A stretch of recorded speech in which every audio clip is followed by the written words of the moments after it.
जिनके विमल उपदेश में सबके उदय की बात है।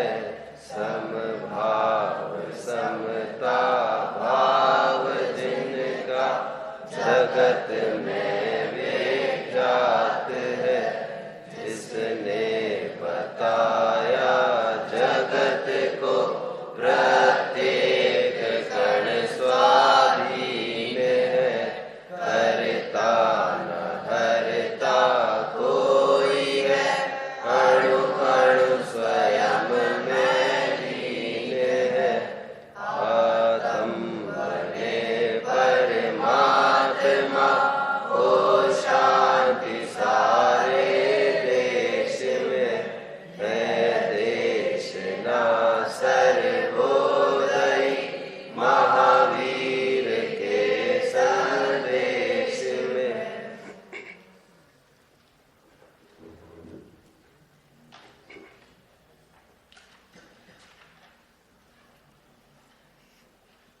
एक डिबेट हुआ था जब मैं कॉलेज में पढ़ता था। एक विवाद प्रतियोगिता हुई थी। डिबेट को विवाद प्रतियोगिता कहेंगे, समझते हो आप लोग सब? नए टॉपिक ये था कि लव मैरिज ठीक है कि अरेंज्ड मैरिज ठीक है। अरेंज्ड मैरिज समझ में आया, जिसमें जो आज तक की कुल परंपरा चलती आई है, जिसमें बच्चों के भवितव्य का पूरा विचार उनके माँ बाप करेंगे। उनके अनुभव रूप पूंजी के बल पर वे ये निर्णय करेंगे हमारा जमाई कौन होगा, हमारी बहू कौन होगी। और सहर्ष रूप से उसमें लड़का और लड़की वे अपना श्रद्धा स्थान के रूप में माँ बाप को घोषित करते हैं। और वो ये कहते जो आपने सोचा है वो सब ठीक ही सोचा होगा, सोच समझ कर ही सोचा होगा, मुझे इसमें कुछ भी नहीं देखना। एक अरेंज्ड पद्धति कहते हैं इसको, अरेंज्ड मैरिज। और एक लव मैरिज वो होती है जिसमें माँ बाप को विचार में नहीं रखकर स्वयं को ज्ञानी मानकर हम काफ़ी समझदार हो गए हैं, एक एक डिसीजन अब हम ले सकते हैं। ठीक है, 18 साल की उम्र होने के पश्चात हमको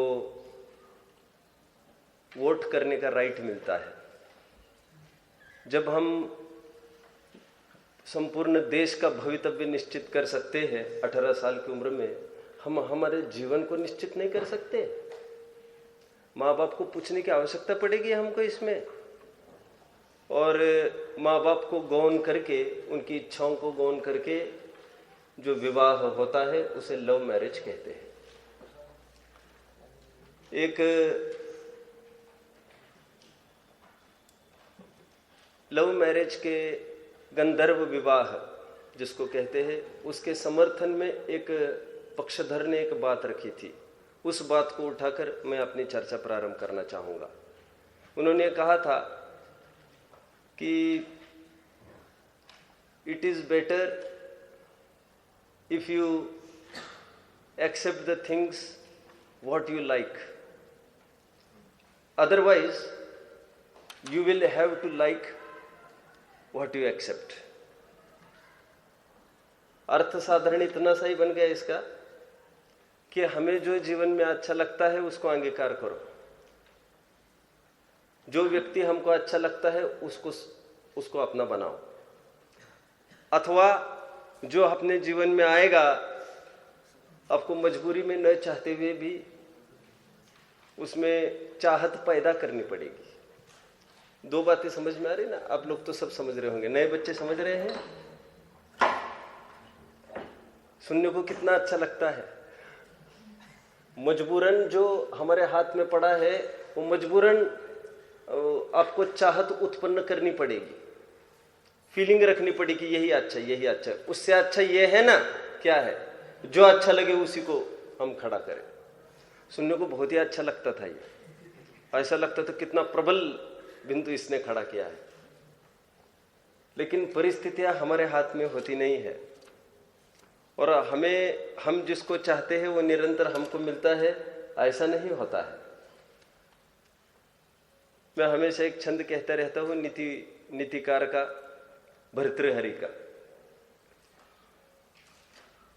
उल्लू है, उसको दिन में बिल्कुल नहीं दिखता, इसमें सूरज का क्या दोष है? सूरज ने तो अपनी तरफ से पूरा समर्पण किया है, ये तो उल्लू की ही अपनी योग्यता की कमी है। इसमें बाहर में क्या किया जा सकता है, उसकी शक्ति प्रमाण ही उसको मिल रहा है। नोलू को अवलोक्यते यदि दिवा सूर्यस्य किम दूषणम। सूर्य को क्यों दोष देते हो? जो कैक्टस वगैरह वनस्पति होती है रेगिस्तानों में, यहां पर भी गमलों में बहुत जगह होती है जिसको पानी नहीं के बराबर लगता है। उसको जैसे पत्ते अन्य पौधों के पेड़ों के होते वैसे उसके नहीं होते हैं, कांटे कांटे निकलते हैं, उसको फूल भी नहीं होते। पत्रम नैव यदा करीर विटपे दोषो वसंतस्य किम। इसमें वसंत ऋतु का क्या दोष है? उसको पत्ते नहीं आ पाए। कैक्टस देखा है आपने? ऐसी वनस्पति उसको कांटे कांटे जैसे होते हैं। इनको दिखा देना भैया, कोई यहाँ पर होंगे ना, यहाँ पर होंगे ना, ऐसे बहुत सारे होते हैं। आँख उठाओ, दिखते हैं, कांटे कांटे जैसे होते हैं, थॉर्नी चीज होती है। और रेगिस्तानों में, डेजर्ट एरिया में तो बहुत होते हैं, क्योंकि वहां पर पानी कम होता है। तो ट्रांसपिरेशन कहेंगे क्या उसको? ट्रांसपिरेशन कम होने के लिए वो थॉर्नी पार्ट होता है जिससे पानी मेंटेन रहता है उसमें। इसमें वसंत ऋतु का क्या दोष है? जितने भी नए पेड़ है वो हरे भरे पत्तों से युक्त हो रहे हैं, फूल आ रहे हैं, इनको नहीं आ रहे, उसमें वसंत ऋतु का क्या दोष है? इनकी अपनी ही योग्यता खोटी है। वसंत ऋतु उसमें क्या कर सकता है? पत्रम नैव यदा करीर विटपे, करीर पौधे का नाम है। दोषो वसंतस्य किम। धारा नैव पतंति चातक मुखे दोषो मेघस्य किम दूषणम। चातक होता है एक पक्षी, चातक, वो निरंतर ऐसा कहते हैं, वो निरंतर राह देखता है कब पानी बरसेगा और कब मैं उसको ग्रहण करूंगा। उसकी विशेषता कही जाती है कि जो भी पानी बरसेगा सीधा उसको मुख में ले लेता है, वो नीचे का पानी नहीं पीता, ऐसा कहते हैं। धारा नैव पतंति चातक मुखे मेघस्य किम दूषणम। इसमें मेघ का क्या दोष है? यत् पूर्वम विधिन ललाट लिखितम तन्मार्जितुम कह क्षमा। जो ललाट में मतलब यहां पर जो अपने भाग्य में लिखा है उसका मार्जन करने में बोलो, कौन समर्थ है? यत् पूर्वम विधिन ललाट लिखितम, जो विधि ने अपने ललाट में पहले ही लिखा है। विधि मतलब कर्म, विधि मतलब कर्म। विधि का अर्थ यहां पर कोई चेतन तत्व नहीं लेना है। यत् पूर्वम विधिन ललाट लिखितम तन्मार्जितुम क्षमा। कौन, किसकी क्षमता है उसका परिमार्जन करने की, हेर फार करने की? मेरा मूल मुद्दा कहाँ चल रहा था? जो वस्तु अच्छी लगती है उसको अपनी तरफ कर लेना, यह हमारे बस की बात नहीं है। और फिर जिसको हमने अच्छा जानकर अपना बनाया है वो भी कितने काल तक के लिए अपना साथ देगी ये भी तो नहीं कह सकते। और फिर साथ साथ वो हमको अच्छी लगती रहेगी, इसका भी कुछ भी ठिकाना नहीं है। ठीक है? इसीलिए जो हमको मिलता है हम उसमें संतुष्ट रहे, सुखी होने की यही पद्धति है मूल में। आप समझते हो? विपरीत बात नहीं विचारना, जो अच्छा लगता है उसको ग्रहण करो। मैं तो ये कह रहा हूं जो भी हमको मिला है उसमें संतुष्ट हो जाओ, भाग्य प्रमाण व्यवस्था जानकर ऐसा ही मेरे भाग्य में लिखा है। लोक में तो और कितनी कितनी बातें कहते हैं, किसी की संपत्ति को देखकर हैरान न होना, भगवान तुम्हें भी देगा, हैरान नहीं होना। मैंने एक दिन कहा था ये ट्रुथ नहीं है। विचारना यह है किसी की संपत्ति को देखकर हैरान क्यों होते हो, उसकी भी चली जाएगी, तुम्हें मिलेगी, ये कहां से लाया तुमने, फिर वही माला फेरते बैठेगा। ये सब क्षणिक है। कोई स्थायी संपत्ति किसी के पास नहीं रहती, थोड़ी काल के लिए पास में आएगी, पराधीन बनाएगी, लाचार बनाएगी और फिर ऐसे ही फटे हाल में छोड़ के चली जाएगी। नहीं चाहिए हमको ये पराधीनता, ठीक है। लोक में बहुत सारी सूक्तियां प्रचलित हुई है, वो कितनी भ्रामक है ये हमको ख्याल में आना चाहिए। लोक में यह भी कहते हैं पॉजिटिव अप्रोच रखना चाहिए। जीवन का एटीट्यूड कैसा रखना, बी ऑप्टिमिस्टिक, ऑप्टिमिस्ट कहते हैं उसको। और what is pessimist, negative approach रखने वाला। नकारात्मक सोच, सकारात्मक सोच, optimistic, try to be optimistic कहते हैं।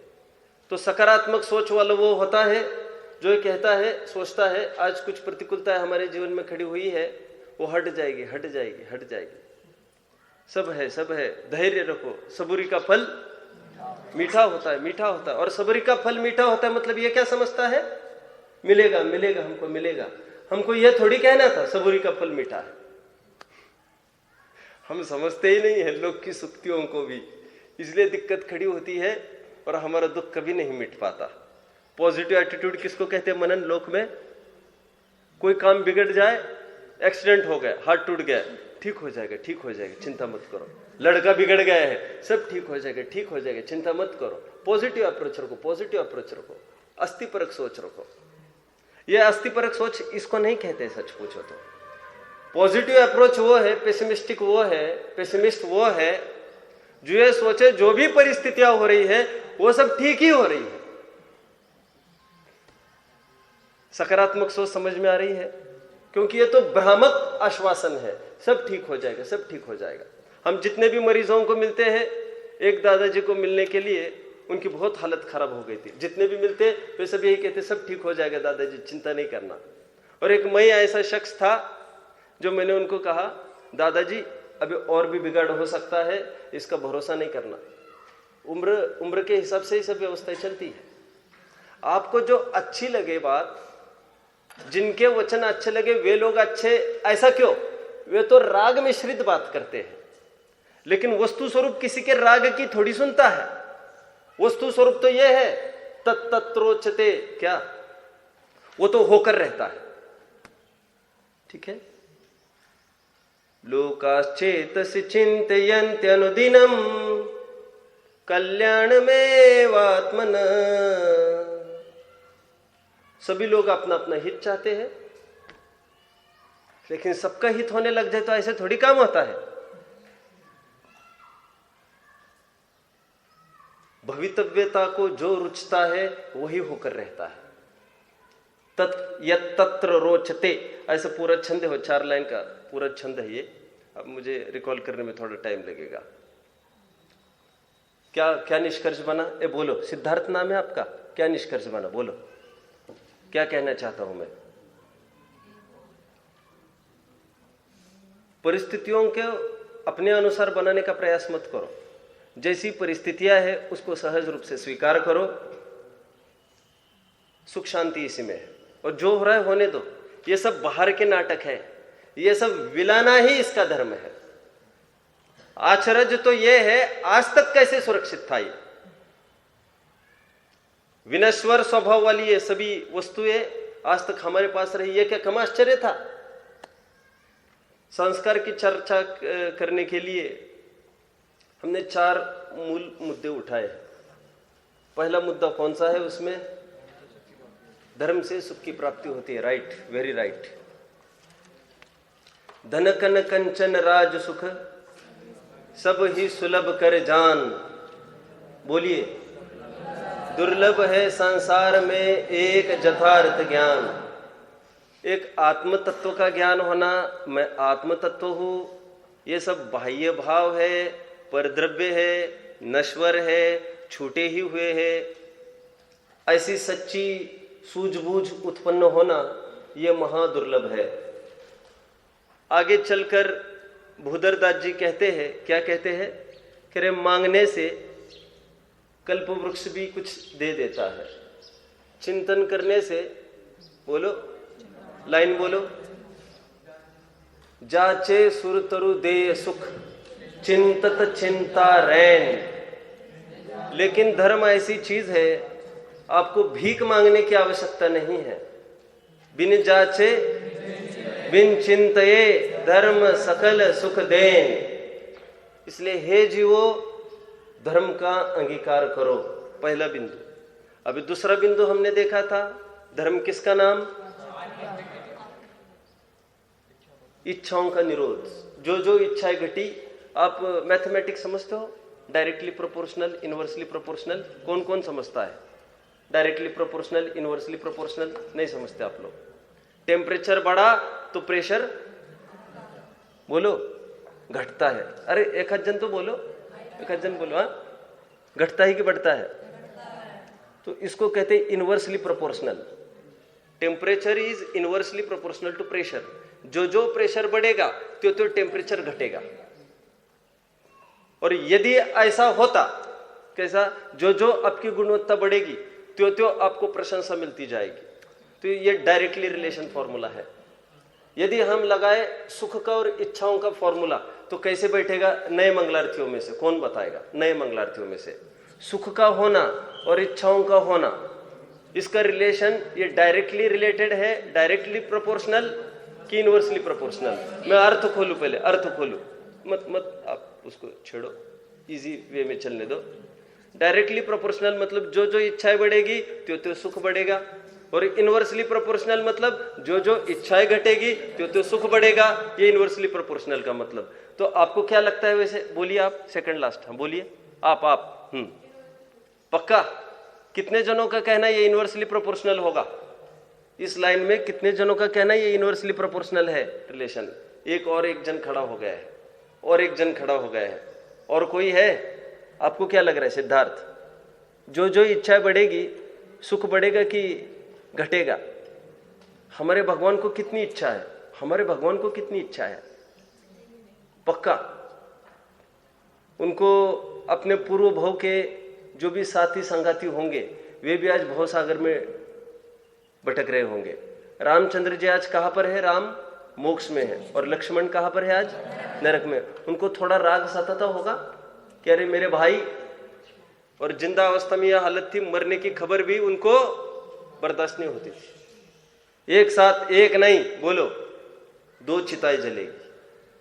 ये वे राम है जो शक्ति लगी थी ना लक्ष्मण को शक्ति लगी थी। वैद्य ने कहा ये बचेंगे तो देखते हैं कल सुबह तक, नहीं तो ये ही विल बी नो मोर।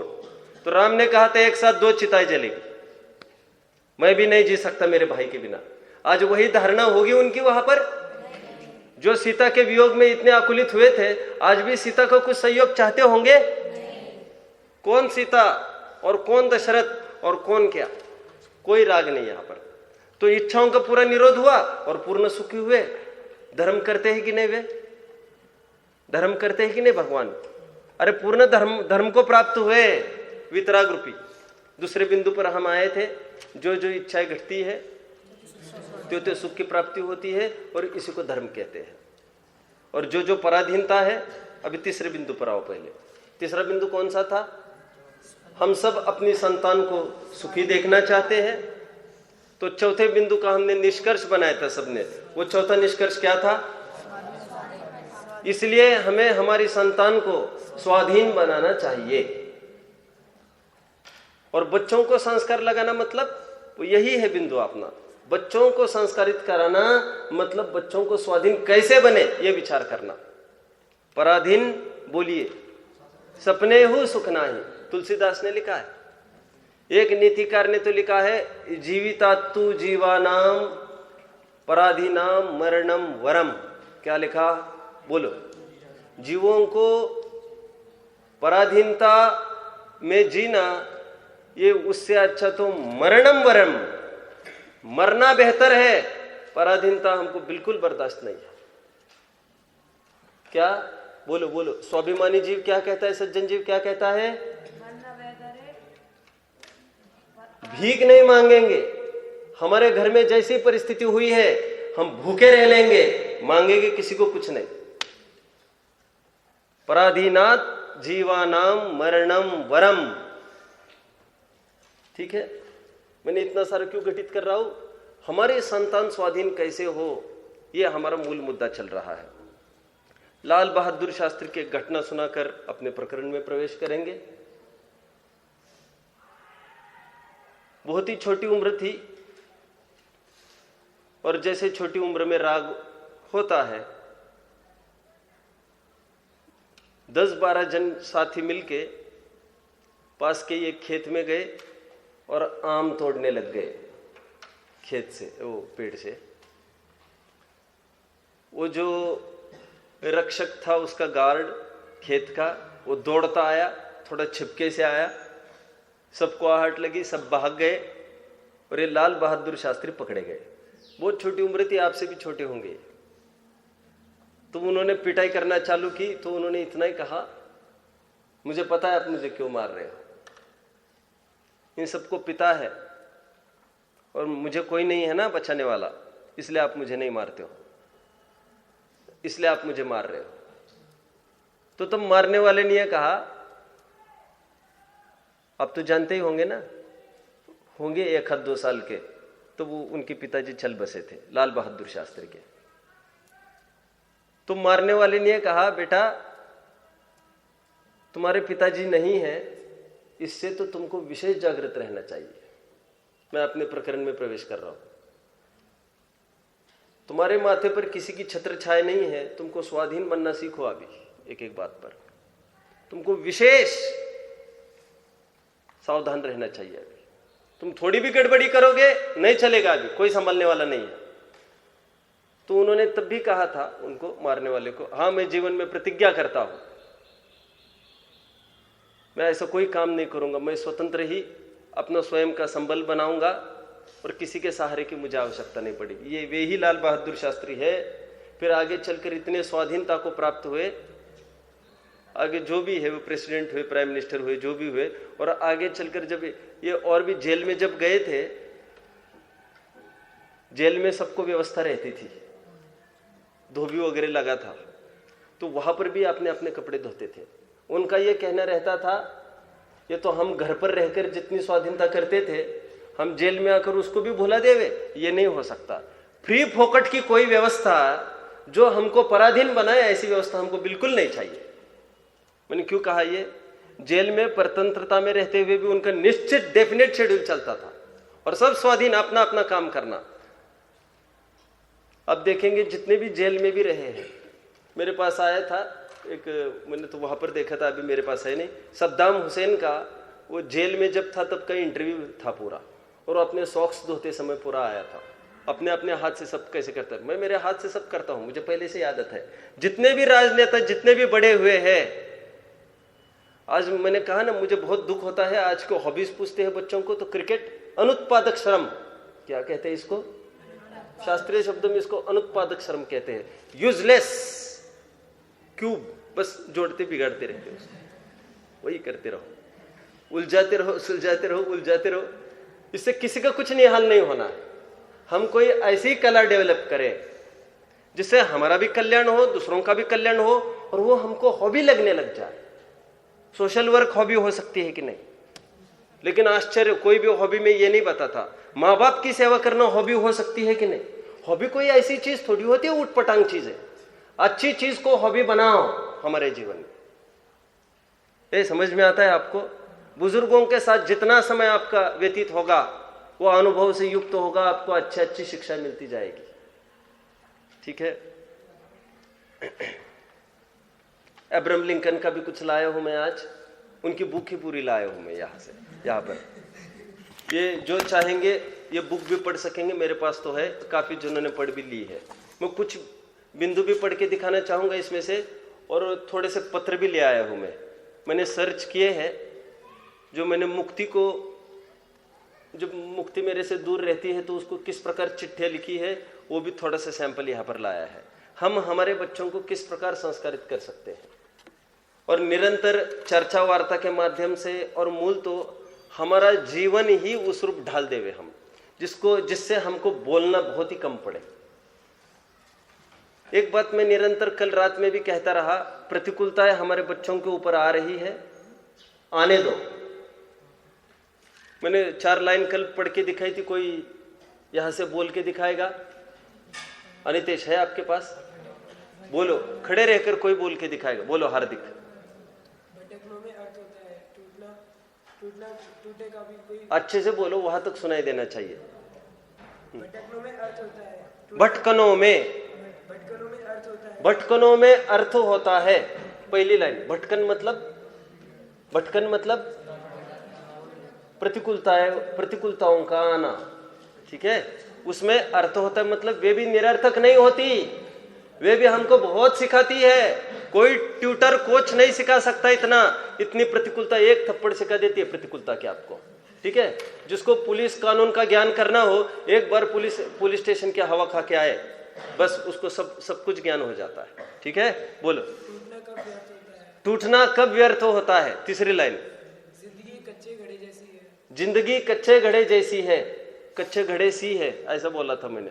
अर्थ मैंने मेरी तरफ से किया था, वो जो मूल छंद है उसको उसी रूप रहने दो। आगे चौथा, आज देकर हर विषम अनुभव सिखाता है। फिर से, आज देकर हर विषम अनुभव सिखाता है। आज ही देकर हर विषम अनुभव सिखाता है। जो घड़े को आँच दी जाती है तो वो तैयार होता जाता है। इसलिए जितनी हमारे संतान को प्रतिकूलता आती है, आपको घबराना नहीं चाहिए। पेरेंट्स कौन कौन है वैसे यहाँ पर? वैसे पेरेंट्स को मुख्य करके ही चर्चा चल रही है मेरी, तो उन्हीं को मुख्य करके मैंने चर्चा उठाई थी, तो कंटिन्यूएशन में उन्हीं की चर्चा चल रही है। मैं ये कहना चाहता हूं, जैसे हमारा लड़का गिर गया, अब तुरंत दौड़िए मत और ना उसका हवा बनाइए कि बहुत बड़ी बात हो गई है। उसको स्वयं उठना सीखने की, उठने का अभ्यास उसको स्वयं को करने दीजिए। बहुत बड़ी परेशानी आने के पहले हमको वहां पर बिल्कुल नहीं पहुंचना चाहिए। हर संकट के आने के पहले हम बीच में खड़े रहेंगे, वो संकट को सहन नहीं कर सकेगा, और थोड़ी थोड़ी परेशानियों में ही वो एकदम ही विल स्टार्ट कंप्लेनिंग, ये ऐसे भी वैसे भी वैसे भी वैसे। ये दूसरों के प्रति जब भी शिकायत होती है तब समझ लेना चाहिए हम में बहुत कचास है अभी। और जिस दिन हमें किसी के प्रति कोई शिकायत नहीं होगी, उस दिन आप एकदम तैयार हुए हो, मजबूत हुए हो। हमारा खून करने वाले के प्रति भी हमको कुछ ऐतराज नहीं चाहिए। रविंद्रनाथ टैगोर लेख लिख रहे थे, एक खूनी सामने आकर खड़ा हुआ, उन्होंने कहा 2 मिनट रुकना, 2 घंटे जो जितना भी बोला होगा ये लेख पूरा करने दो, समाज का बहुत हित होने वाला है। वो बैठा रहा, ये पूरा हो गया है, एनवेलप में पैक किया, अब जो करना है कर सकते हो। उनकी निश्चिंतता, उनकी निडरता, मैं मेरे लिए कुछ नहीं है मेरा, तुमको जो करना है कर सकते हो। ये दूसरों को जीतने की भी यही पद्धति है, ठीक है। मैथिली शरण गुप्त ने लिखा है, मारना है गर किसी को, क्या एहसान करके छोड़ दे, स्वयं ही शर्मा जाएगा यदि इंसान होगा तो। क्या कहा मैंने? मारना यदि किसी को है, मारने की भी पद्धति होती है, हथियारों से नहीं मारना है, एहसान करके छोड़ दो, ढोक देता आएगा। मारने से तो उसका अस्तित्व ही खत्म होगा। ऐसा अस्तित्व बनाए रखो ना जिसको लेकर तुम्हारे बारे में उसको पूज्यता बनी रहेगी। ये कितना अच्छा है, लेकिन ये बहुत कठिन मार्ग दिखता है हमको। एहसान से किसी को जीतना, ये पद्धति तो हमने सीखी नहीं है। कहां तक आया? मैं तो ये कह रहा हूं, जितनी भी प्रतिकूलता हमारे संतान के ऊपर आती है, मुझे स्विमिंग नहीं आती थी। एक दिन 4-5 मित्रों ने ये कहा, चलो अपन स्विमिंग करने जाते हैं। मैंने कहा मुझे तो नहीं आता, अब देखना तो वैसे देखने में तो कुछ भी हर्जा नहीं है। मैं कुएं पर खड़ा रहा, ये सब खेलते रहे। एक जन कब पीछे से आया, उसने जोर का धक्का दिया, मुझे पता ही नहीं चला, तो मैं धड़ाम सीधा नीचे था। मेरा पारा कितना चढ़ गया होगा आप कल्पना कर सकते हो। और बाद में मुझे ये पता चला कि कुछ नहीं, हमारे घर वालों ने ऐसा कहा था। अब मेरा पारा कितना चढ़ा होगा, सुनो सुनो। लेकिन क्या करें, और ये जो प्रतिकूलता आई है तो तुम 10 दिन भी देखते रहोगे तुम हमको, वैसे सीख नहीं पाओगे। और एक बार तुम पानी में डूब गए हो, अब तुम तो एवरीवन स्ट्रगल्स स्ट्राइव्स, कौन मरना चाहता है? जय त्रिभुवन में जीवानंद, कोई मरना नहीं चाहता। अब हाथ पैर मारेगा कि नहीं मारेगा? वो पहला अटेम्प्ट था कि थोड़ा बहुत कुछ होने लग गया और मैं जैसे तैसे एकदम, और वही सब दोस्त खड़े हैं, वो मुझे सब चांडाल चौकड़ी दिखने लग गई। क्यों? अरे हाथ दो भैया, और सब दूर जा रहे हंसते हंसते। ये क्या नाटक हो रहा है? सब अशरण है, सब संयोग अशरण है। सुतदारा होए न सीरी, सब स्वार्थ के है भीरी। अरे कोई पास तो, और सब हंस रहे हैं और सब दूर दूर भाग रहे हैं, और सब हंसी मजाक में सब चल रहा है। 6-7 जन घिरे हैं और ढकेलने वाला ऊपर से हंस रहा है। अच्छा हुआ तब तक धन्य कुमार का चरित्र नहीं पढ़ा था, नहीं तो मैं सोचता अभी पत्थर उत्तर बरसाएगा क्या ऊपर से। कथा सुनिए धन्य कुमार की, अकृत पुण्य की? नहीं सुनी? उनको ढकेल दिया गया था और ऊपर से पत्थर भी पटक दिया था उन पर। वो तो उनको मारने के लिए किया गया षड्यंत्र था। लेकिन जो मुझे किया गया, मेरे साथ ट्रीटमेंट, वो कोई मुझे डुबोने के लिए नहीं था। और बाद में मुझे यह पता चला, देखो हम स्वयं का संबल लेकर ये हम खड़े हो गए, और इतना कॉन्फिडेंस जग गया मुझे, देखो मैं भी आज किनारे आ गया। और दूसरे दिन कोई डब्बे वब्बे की आवश्यकता नहीं थी फिर मुझे। तो मुझे धीरे धीरे इतनी महिमा आने लग गई। किनकी? इन बड़ों की। ये ऐसी भी रीति अपना सकते हैं। और खूब रो रहा है, खूब संकट में है, आप एक जगह खड़े रहिए। ये भी एक प्रेम है, ये भी प्रेम की एक भाषा है, प्रेम का एक रूप है। ये कौन? ये ज्ञानी ही जान सकता है। और कोई हर कदम कदम पे दौड़ के जाने वाला और उठाने वाला वही प्रेम करने वाला होता है, ऐसा नहीं होता है। प्रेम की अपनी अपनी टेक्निक्स है, समझ गए? पुलिस स्टेशन में फंसा है बहुत बड़े बाप का लड़का, पापा जी बहुत संकट में हो। बिल्कुल पापा जी खड़े नहीं हुए आकर, बहुत पैसा है, अभी फटाफट चाहे फटाफट सेटल कर सकते पूरा मैटर, 10-15 दिन रहने दो अंदर, कुछ फर्क नहीं पड़ता। लेट हिम लर्न, उसको बहुत सीखने मिलेगा, इसकी पूरी कुसंग हट जाएगी। समझते रहो आप सब। मेरे ऊपर एक संकट आया था, मैंने आपको बताया था। मैंने इतनी धीर गंभीरता कभी नहीं देखी मेरे पिताजी में, सच्ची बात मैं कहूँ आपको। और मैं अंदर गया, बहुत समस्या हुई मुझे, बहुत साल पहले की बात है ये, और कुसंग को लेकर ही बात थी। और पिताजी एकदम बने थे, एकदम शायक सम्यक दृष्टि, सच्ची बात कह रहा हूं। और मैंने बहुत प्रयास किया, मैंने कहा आपके पास तो बहुत पैसा है, मेरे लिए तो कमाते हो, लगाओ पैसा, निकालो मुझे बाहर। कोई रिस्पॉन्स नहीं, कोई रिस्पॉन्स नहीं। सर कितना बड़ा दुश्मन है ये।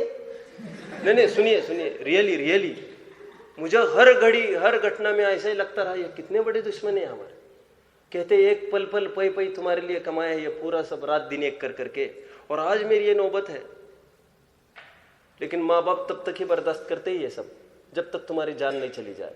वे इतनी भी निर्दयी नहीं हो सकते कि तुम्हारी जान चली जाए, वो तब तक बेयर करते। ये प्रेम, टॉलरेशन समझते हो आप?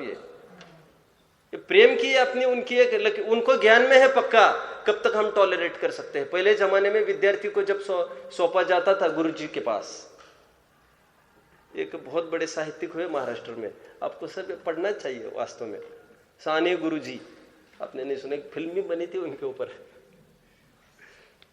पहले जमाने में यह होता था कि गुरुजी के पास जब सौंपा जाता था विद्यार्थी को, तो यह कहा जाता था, चमड़ी चमड़ी आपकी, आगे बात बोलो, नहीं बोल सकते आप, चमड़ी चमड़ी आपकी, बोलो बोलो बोलो, हड्डी हड्डी हमारी। इसलिए कहा जाता था आप खूब इसकी इतनी पिटाई कर सकते हो, सब आप ही का है ये लड़का। लेकिन कितना उसको पूरी खाल उधेड़ दो, हम बिल्कुल नहीं आएंगे देखने। बाबा बाबा ऐसा ऐसा, बेटा गुरुजी है, गुरुजी के बारे में तुमने ऐसा कहा, गुरुजी के बारे में तुम ऐसा बोलते हो। वो तो तब दम भी नहीं होती थी, कि फटाफट कुछ हो गया थोड़ा बहुत और आ गए, आके धमक गए पेरेंट्स, क्या हो गया मेरे पप्पू को आपने क्या कहा? सुनो सुनो, और ये पप्पू इतना हावी होने वाला है 10-5 साल में, ये जो आए हैं आज बचाने पिताजी, उन पर ही हावी होने वाला है। ये पिताजी नहीं समझते, क्या बताए उनको, उसको सहनशीलता सिखाओ। लेकिन कब तक? अब चमड़ी पूरी उधेड़ सकते हो उसकी, इतनी पिटाई कर सकते हो, लेकिन हड्डी वड्डी टूटने लग जाए तब तो हम बीच में आएंगे। अब पप्पू ये समझ गया, क्या समझ गया? पापा जी तो कुछ भी एक्शन ही नहीं लेते, पापा जी तो कुछ एक्शन ही नहीं लेते हमारी। सब कितने एक्शन ले रहे हैं सबके माँ बाप, समझ गए? हमने भी ये जो अब्राहम लिंकन का भी पूरा लेटर पढ़ना है मुझे, आज पढ़ के दिखाऊंगा। मैं भी हर जगह कहता था, सब जगह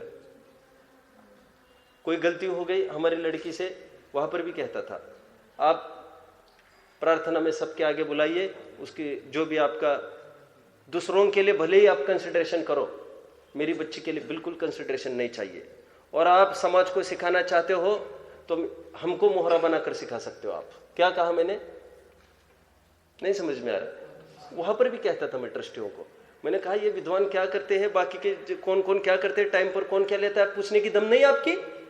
मैं कहता था आप एक काम करो, सबके सामने आकर हमारा शेड्यूल पूछो, आप किसी को मत पूछो, हमको ही पूछ के जाओ। तो उनको इतना तो लगेगा अरे इनको पूछ रहे तो हमको कभी भी पूछ सकते हैं। आप समझ रहे हो मेरी बात को? मैं मेरी लड़की को ये कहूं ठीक से बैठो, दूसरों को कहने की आवश्यकता नहीं है मुझे। संकित कहां तक आए? प्रतिकूलता आ रही है हमारे संतान के ऊपर, बच्चों को संस्कारित कैसे करें, यह हमारा मूल मुद्दा है। और संस्कारित करने का अर्थ मैं बार बार यह खोल रहा हूं, वे स्वाधीन कैसे बने, अपने पैरों के ऊपर कैसे खड़े हुए।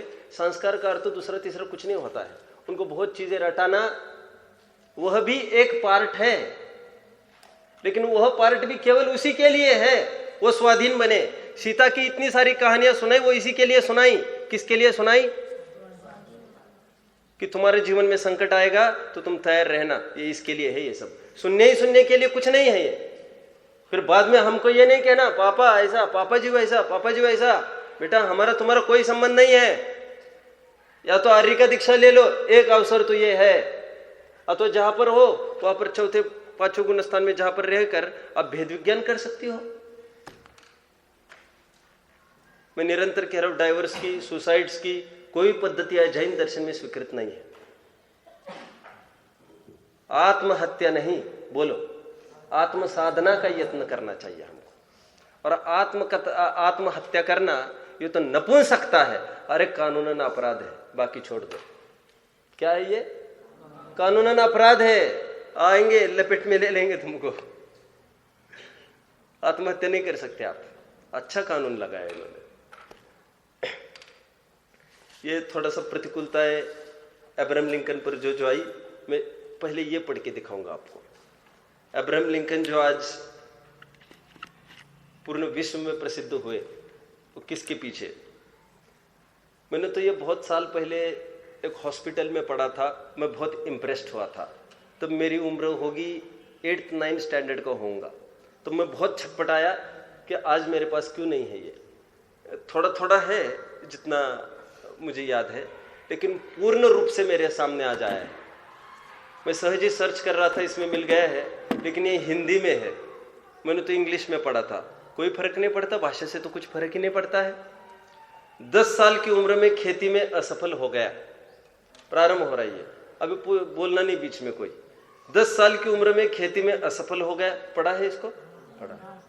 20 साल की उम्र में लकड़हारे के रूप में फेल हो गया। 21 साल की उम्र में व्यापार में असफल हो गया।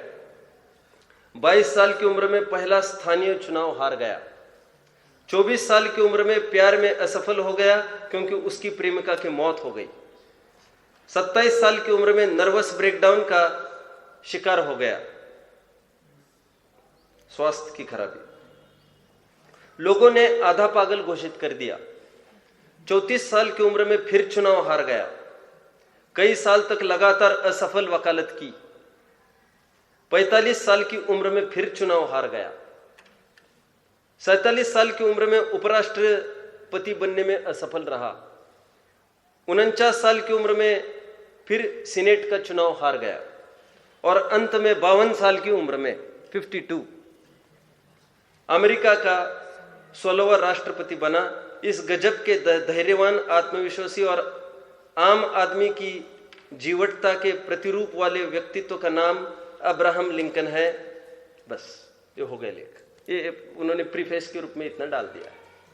कितनी प्रतिकूलताएं सहन करी तब जाकर ये निखर आया है। इसलिए मैं लगातार ये बात कह रहा हूं, अनुभवी लोगों को जितना जीरो से खड़े हुए हैं, उनको जितना अनुभव होता है, सहनशीलता होती है, सहिष्णुता होती है, उतने रेडीमेड वालों को कदापि नहीं हो सकती। इसलिए भी हमको बच्चों के लिए ज्यादा पैसा कमाने का यत्न नहीं करना चाहिए। उनको ठोकर लगेगी तो उसमें निखर आएंगे वे। और इतनी अनुकूलता है, उनको ठोकर लगनी नहीं, जहां तहां सलूट, झुकना भी नहीं समझेंगे और फिर एक एक प्रतिकूल परिस्थिति को बैटल नहीं कर सकेंगे। समझ में आता है? अभी वो जो चिट्ठी पढ़ के दिखानी थी आपको, बच्चे के प्रिंसिपल के लिए जो चिट्ठी लिखी थी, अब उसको थोड़ा सा पढ़ के दिखाता हूं मैं। हालांकि पूरी पढ़ना संभव नहीं है, बाद में आप समझ लेना।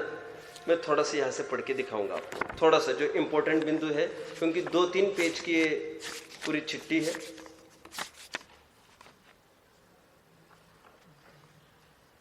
उनका कोई मार्गदर्शक नहीं था, कोई चिंता करने वाला नहीं था। बीच में से ही पढ़ रहा हूं, मिल जाएगा, प्रकरण ख्याल में आ जाएगा आपको।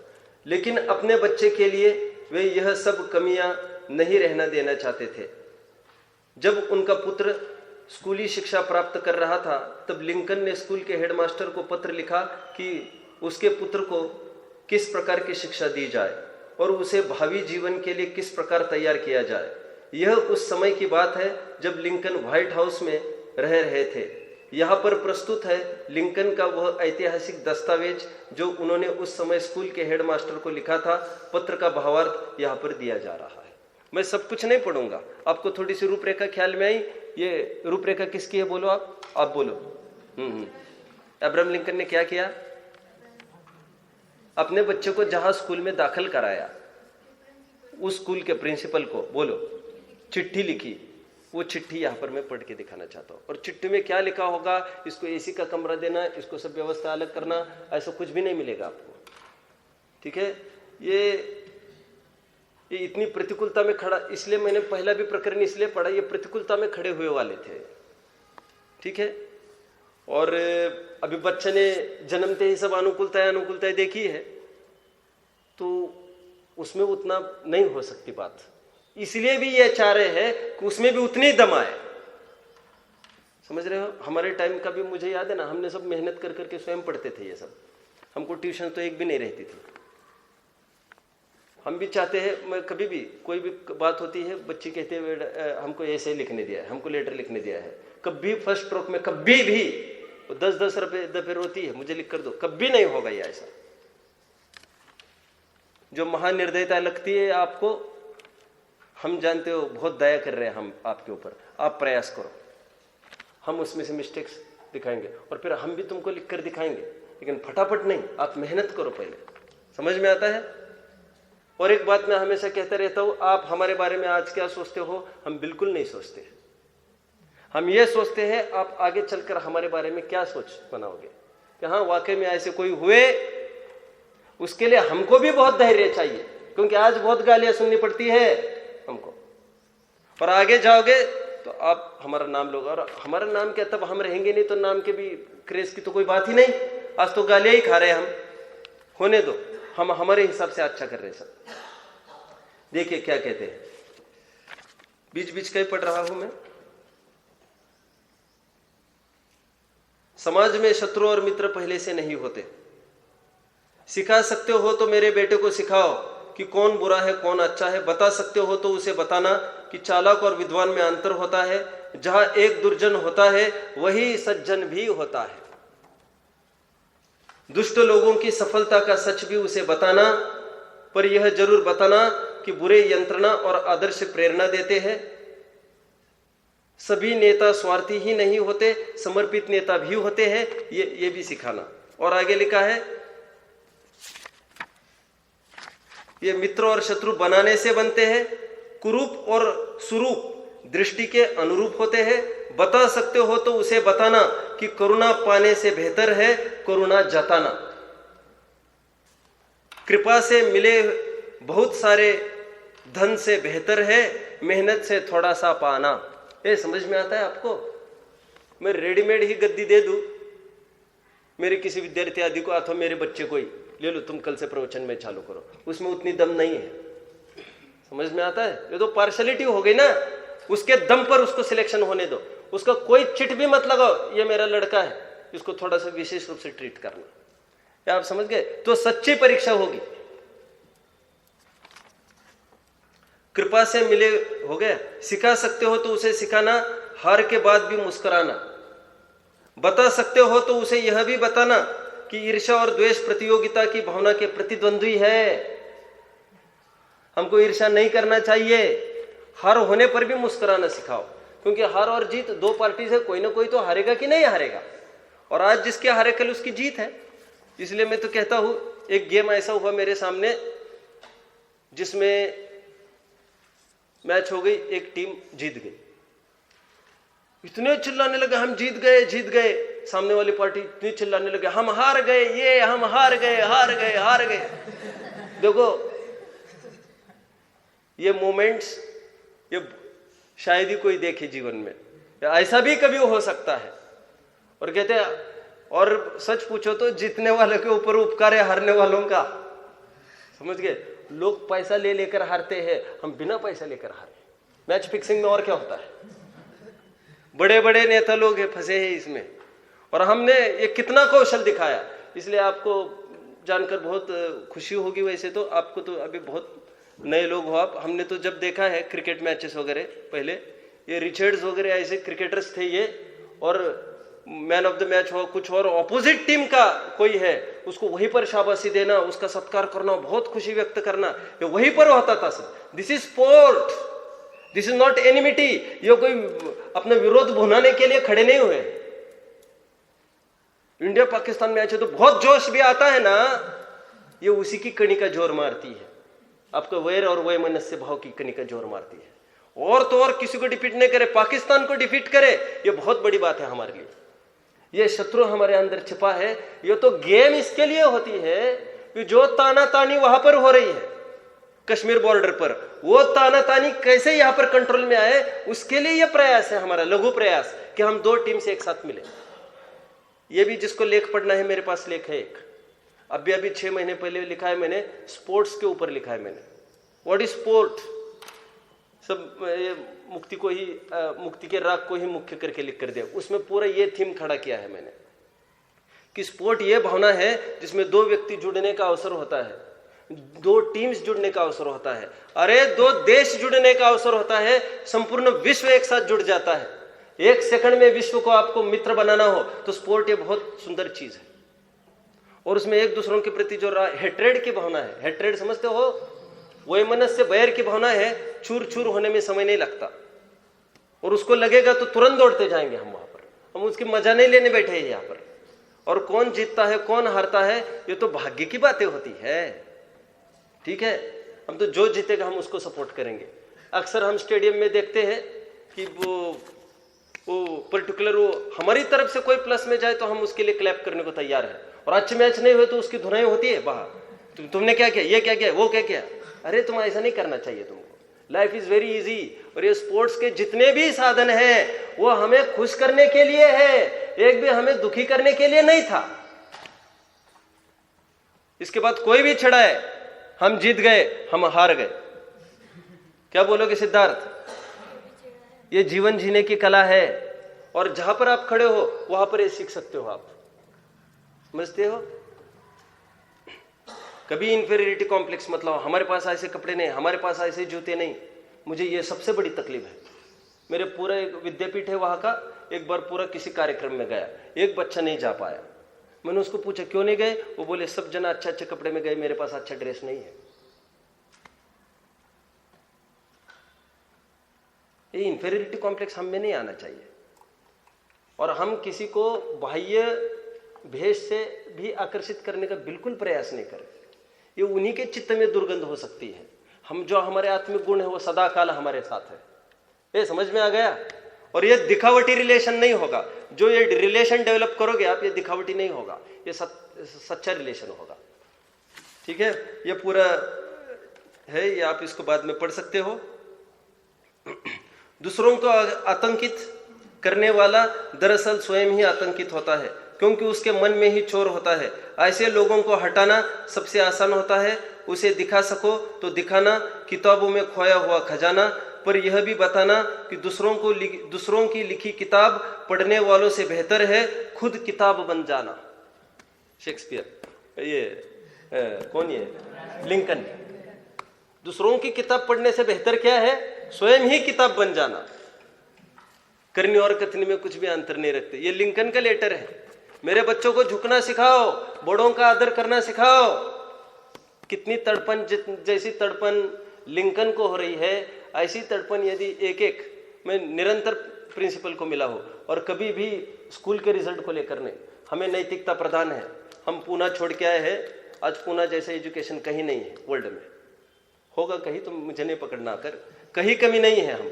और इसका एजुकेशन इतना जबरदस्त है, उसके लिए मैं काफी हूँ कोई भी सब्जेक्ट पढ़ाने के लिए। लेकिन हमको इसका आकर्षण ही नहीं है। हमने थ्रोट टॉप किया हमारे जीवन में, तो हमको इसका आकर्षण बिल्कुल नहीं हो सकता। इसलिए हम कभी पीठ नहीं थपथपाएंगे। पापा हमारा फर्स्ट आ गए, पापा हम स्कॉलर हो गए, नो चांस। यहां पर कोई चांस नहीं। पापा अच्छे ढाले याद हो गए, बहुत अच्छा बेटा, बहुत अच्छा, यही अपने काम आएगी। ये समझ रहे हो आप? अनर्थकारी विद्या गुरुदेव की भाषा में क्या? निस्सार विद्या, असार विद्या गुरुदेव की भाषा में। ये सब ये तो मजबूरन आजीविका के पीछे करना पड़ता है। आज ये बहुत बड़ी मजबूरी का विषय है। करना पड़ता है, ये है करना पड़ता है, और करना चाहिए तो वो है फैक्टर। ये मजबूरी में आ पड़ा है बीच में। ये समझते हो आप? 14 प्रकार की विद्याएं बताई है, जिसमें आध्यात्म विद्या सर्वप्रधान बताई गई है। आत्मा को तिराने की कला हमारे पास चाहिए संकट में। ठीक है, कोई डॉक्टर है, इंजीनियर है, डॉक्टर भी अपना हार्ट ठीक नहीं कर सकता। जितने बड़े बड़े मेमोरियल्स खड़े हैं आज, वे अपने बाप दादा को नहीं बचा पाए। वकील अपनी केस नहीं सुलझा सकता, सीए अपना ऑडिट नहीं चेक करा सकता, आर्किटेक्चर अपना प्लान को पास आउट करने के लिए भी दूसरों की शरण लेनी पड़ती है। इतनी पराधीन विद्या है। मंगलमय मंगलकरण, ये विज्ञान है अपना, वीतराग विज्ञान, जिसमें दूध का दूध और पानी का पानी हो जाता है। शरीर से पृथक अपनी आत्मा हमको निरंतर दिखती रहे, ये कोई विद्या है। ये आप, मेरा मन भी नहीं रहा जा रहा है। बजाय लाख गुना, देखो, पढ़ाई में नकल करके पास होने के बजाय लाख गुना बेहतर है परीक्षा में फेल हो जाना। आपकी भी जीवन में हर एक की प्रतिज्ञा चाहिए, हम एग्जाम में कभी भी नकल नहीं करेंगे, ना दिखाएंगे। मैं सच बात कहूँ, मैं वहाँ पर ऐसे बच्चे तैयार किए थे मेरी क्लास में। मैं अलग से कभी किसी को कुछ उपदेश नहीं देता था। मेरी क्लास ही मेरा क्या कहना, स्टेडियम क्या कहना चाहिए, मेरा पिच था बैट करने के लिए। वो उसी में मैं जमाता था, और मैं एक एक बच्चों को ऐसा तैयार किया था मैंने। कितनी भी प्रतिकूलता है, हम किसी को नकल नहीं कराएंगे, ना नकल करेंगे। ये भी हमारे जीवन में कितनी भी प्रतिकूलता है, और कुछ भी आप मेरा नाम बोल देना, हमने प्रतिज्ञा ली है अब, और फिर भी हमको बहुत परेशान करते, मेरा नाम लेके बोल देना तुम। और नहीं तो सीधा कहो हमने भगवान के सामने प्रतिज्ञा ली है, हम किसी को नहीं दिखाएंगे, क्योंकि अपने बच्चे दूसरों का देखेंगे, ये तो बहुत ही कम बात है। ये आप समझते हो? चीटिंग काम नहीं होगा हमसे। केटल क्या है? केटल का रहस्य, व्हाट इज केटल? KETTLE, ये वह वर्ड है केटल, जिसका स्पेलिंग गांधी जी को नहीं बना था, और गांधी जी ने नकल नहीं की थी। टीचर के कहने पर भी वो टीचर हो सकता है जो हमको इस लाइन में नहीं चाहिए हमको। ठीक है, पढ़ाई में नकल करके पास होने से के बजाय लाख गुना बेहतर है परीक्षा में फेल हो जाना। अपने बाहुबल और बुद्धि का संतुलन बनाना भले ही कोई गलत ठहराए, उसे सिखाना, अपने विचारों पर भरोसा करना, भलों के साथ भलाई और दुष्टों के साथ कड़ाई करना। अब ये तो कुछ अपने को थोड़ा समझ कर पढ़ना पड़ेगा। जब हर कोई भीड़ का हिस्सा बनने को उतावला हो, आप कोशिश करना कि मेरे बेटे में इतना आत्मबल हो कि वह भीड़ से अलग चलने में सफल हो। उसे कभी भी सभी की बातें सुनने की शिक्षा देना। परंतु अब ये सब बात है, भीड़ का अनुकरण नहीं करे। भीड़ का अनुकरण नहीं करे का अर्थ क्या है? यहाँ पर इस लाइन को कोई चेंज नहीं कर रहा है, मैं उस लाइन में जाऊं पैसा कमाने के लिए, यह अर्थ नहीं है उसका। अन्याय अनिति के भीड़ में आज सब वही कर रहे हैं, इसलिए तो हमको नहीं करना है वो काम। सब करते। पंजाबी सूट में कहा बच्चों को, जाओ बेटा जाओ यहाँ पर, पंजाबी मैं कैसे पंजाबी पहनकर कैसे जाओ? और कोई नहीं पहनता पंजाबी, कोई नहीं पहनता। कितनी बड़ी तकलीफ है। अब साउथ में जाओ आप, वहां पर लुंगी वगैरह पहनना ये प्रेस्टीज का विषय है। पी चिदम्बरम कैसे चलता है? पी चिदम्बरम, उसको कितनी शर्म आनी चाहिए। पी चिदम्बरम पता ही है, मैंने तो जब पहले फाइनेंस मिनिस्टर था ये, और भरी सभा में कैसा आता है, हजारों के करोड़ों के सामने लुंगी है, लुंगी। अरे हमारा इज्जत का विषय, अब वहां पर पहनते सो यहां पर शर्माता नहीं है लोगों को देखकर। जो अपना जैन ट्रेडिशन है वो ठीक है। मैंने 2-3 उदाहरण दिए 2-4 दिन पहले। सिखों को पगड़ी पर आपत्ति जताई, स्वीकार नहीं किया सिखों ने, मिलिट्री में भी हट जाएंगे सब हम, ये नहीं चलेगा, हम पगड़ी तो बांधे रखेंगे, यह हमारी रस्म है, इसमें बीच में मत आओ आप। यह हमारा जैनिज्म है, ये किसी भी कीमत पर सुरक्षित चाहिए। समझ में आया? ये आप इसको पढ़ लेना, मेरे पास से जिसको चाहिए। मैंने जो चिट्ठियां मैं कल ये फिर से नहीं लेके आऊंगा, क्योंकि मैंने मेहनत से लाया है। मैं थोड़ा पढ़ के दिखाऊं, 2-5 मिनट और लग सकते हैं। क्या करना है? ये मुक्ति के लिए लिखा गया है, जब वो मेरे से थोड़ी दूर थी। ये पूरी चिट्ठियां उसी के लिए समर्पित है, पूरी नहीं पढ़ के दिखाऊंगा मैं, बिल्कुल थोड़ा थोड़ा कुछ इंपॉर्टेंट पार्ट है उसका, वो थोड़ा पढ़ के दिखाऊंगा।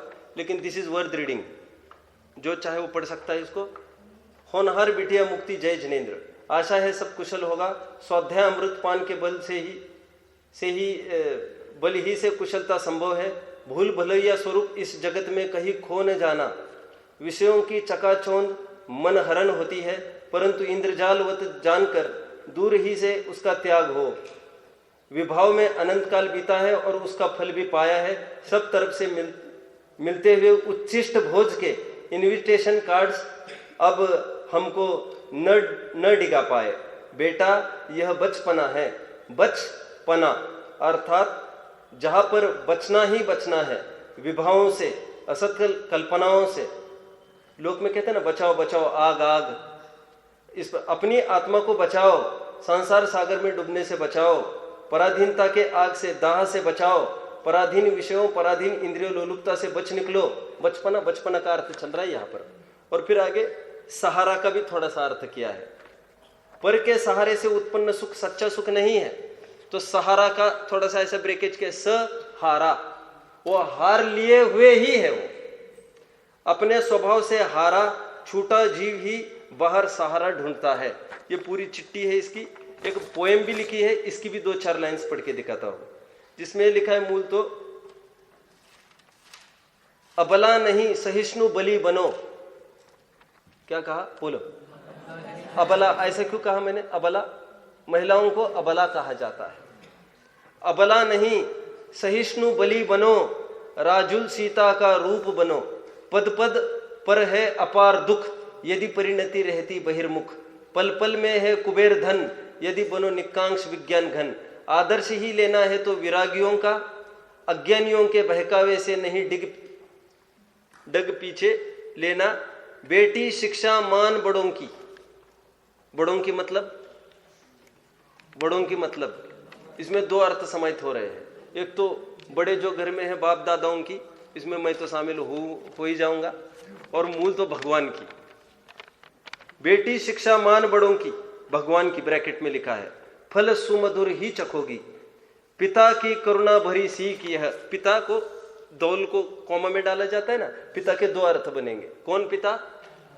ये अरहंत पिता, और मैं तो लिख ही रहा हूं, मुझे तो वैसी रिस्पेक्ट मिल रही है उनके पीछे। समझ गए आप? और अकेला मैं ही मेरे को प्रेजेंट करूं तो अहम का भी विषय हो सकता है वो।